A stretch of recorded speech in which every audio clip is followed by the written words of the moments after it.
Trade union का देशव्यापी हड़ताल 26 नवंबर को होगा। नए परिवहन एक्ट, रेलवे के निजीकरण और लॉकडाउन में परिवहन मजदूरों को राशन कार्ड मुहैया कराने की मांग को लेकर यह हड़ताल होना है। देश भर के 9 सेंट्रल ट्रेड यूनियन के आह्वान पर 26 नवंबर को हड़ताल का फैसला लिया गया है। देश भर के अलग अलग सेक्टर के कुल करीब 25 करोड़ लोग हड़ताल पर रहेंगे। बैंक यूनियन में मुख्य रूप से all India bank officers association, all India bank employees association और बेफी से जुड़े बैंक कर्मी शामिल रहेंगे। उस दिन एसबीआई को छोड़ सभी बैंकों में हड़ताल होने से किसी तरह के बैंकिंग के कामकाज नहीं हो पाएंगे। सभी यूनियन हड़ताल में मुख्य रूप से बैंक के निजीकरण ना होने, मजदूरों के खिलाफ कानून ना बनाने पर रोक लगाने, कृषि बिल में सुधार और बेरोजगारी भत्ता देने समेत अन्य मांगों पर आवाज बुलंद करेंगे। तो विभिन्न सेक्टर के करीब 25 करोड़ लोग हड़ताल पर रहेंगे। आप अंदाजा लगा सकते हैं कि जब इतने लोग हड़ताल पर जाएंगे तो काम काज पर कितना प्रभाव पड़ने वाला है। रेलवे के निजीकरण का विरोध, बैंक का निजीकरण का विरोध, श्रम कानून में संशोधन का विरोध, ये तमाम ऐसे मुद्दे हैं जिस पर ये विरोध प्रदर्शन करने वाले हैं। कृषि बिल में सुधार, बेरोजगारी भत्ता देने की मांग। तो 26 नवंबर को ट्रेड यूनियन का देशव्यापी हड़ताल होना है। 9 सेंट्रल ट्रेड यूनियन के आह्वान पर यह हड़ताल पूरे देश भर में होगा। विभिन्न सेक्टर के करीब 25 करोड़ लोग हड़ताल पर रहेंगे, जिसमें कि अगर बैंकों की बात करेंगे तो स्टेट बैंक को छोड़ सभी बैंक हड़ताल इसमें शामिल होंगे।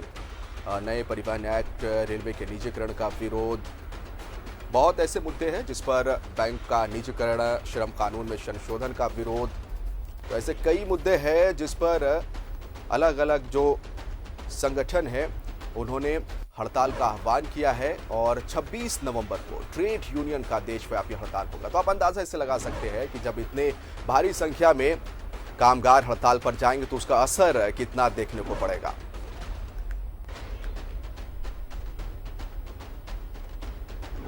चलिए हम सीधा रुख करते हैं अपने सहयोगी ऋषिकेश का, जो इस समय दिल्ली से हमारे साथ लाइव जुड़ रहे हैं। ऋषिकेश, अपने आप में चूंकि 25 करोड़ लोग जब हड़ताल पर जाएंगे तो इसका अच्छा खासा असर देखने को मिलेगा कामकाज पर। ट्रेड यूनियन का देशव्यापी हड़ताल ये है जो कि 26 नवंबर को होगा। कई ऐसे मुद्दे हैं, कई ऐसे मुद्दों को इन्होंने उठाया जिसे लेकर ये हड़ताल पर जाने की बात कह रहे हैं। आपसे जानकारी चाहेंगे।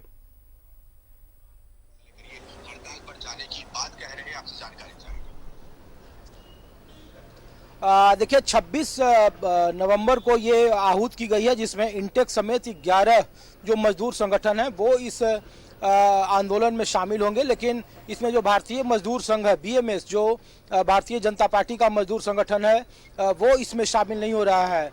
इसमें बहुत सारे मुद्दे हैं, 11 सूत्री मांग है जिसमें महंगाई है, बेरोजगारी है, जो कोल सेक्टर का निजीकरण है वो इसमें बड़ा इशू है। खास करके जो कोल आवंटन, जो ब्लॉकेज का आवंटन हुआ है और जिस तरीके से निजीकरण की तरफ बढ़ रहा है वो इसमें बड़ा इशू है।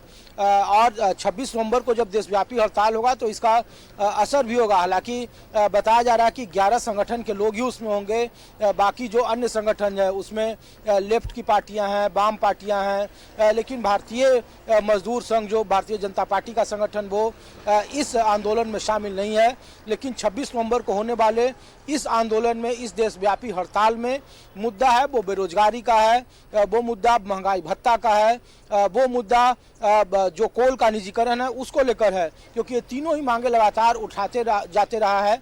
और इसको लेकर कई बार हड़ताल यूनियन, जो कोल यूनियन के वर्कर हैं, उनके लीडर हैं, उन्होंने कोल मंत्रालय को चिट्ठी लिखा था। उसके बाद फिर देखिए कि हाल के दिनों में कोल मंत्री का झारखंड में दौरा हुआ था, वहां कोल यूनियन के लीडरों से उन्होंने मुलाकात करने की कोशिश की थी, लेकिन बात नहीं बनी थी। अब भी उनकी मांगे जस की तस पड़ी है।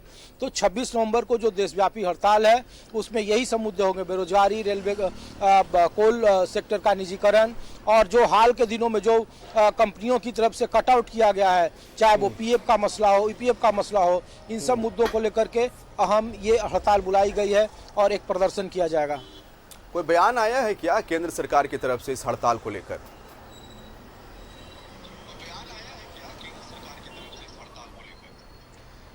देखिए, चूंकि भारतीय मजदूर संगठन जब इसको लेकर के आंदोलन किया, जब आपको याद होगा कि झारखंड, छत्तीसगढ़ और जो महाराष्ट्र के कुछ सेगमेंट थे जिसमें बीएमएस और अन्य यूनियनों ने इस बात को लेकर के नाराजगी जाहिर की कि जिन इलाकों का एलोकेशन किया गया है वो निजी स्वामित्व के दबाव में किया गया था, और उसको लेकर उन्होंने चिट्ठी लिखी थी और कहा था कि स्ट्राइक 3 दिनों तक हुआ था और एक उसका बड़ा खामियाजा भुगतना पड़ा था, क्योंकि वो इलाके हैं जो कहीं वो कोई टाइगर हिल वाले इलाके हैं, वो इलाके हैं जो कहीं वन्य जीवों के संरक्षित हैं और जहाँ पे एक बड़ी आबादी काम कर रही है। जो ट्रांसपोर्टेशन का मसला था कोल का और रेलवे का, जिसमें कहा जा रहा था कि वो एफडीआई की एंट्री करेंगे और बाहरी कंपनियों को वो देने की बात कर रहे थे, जिसके नुकसान की बात हो रही थी। इन सब मुद्दों को लेकर अहम चर्चा की गई थी, लेकिन कोल मिनिस्ट्री की तरफ से और 26 नवंबर को ये चक्का जाम और हड़ताल की बात कही जा रही है। ये देशव्यापी होगा, कई संगठन इसमें शामिल होंगे। अब देखने वाली बात होगी कि इसका असर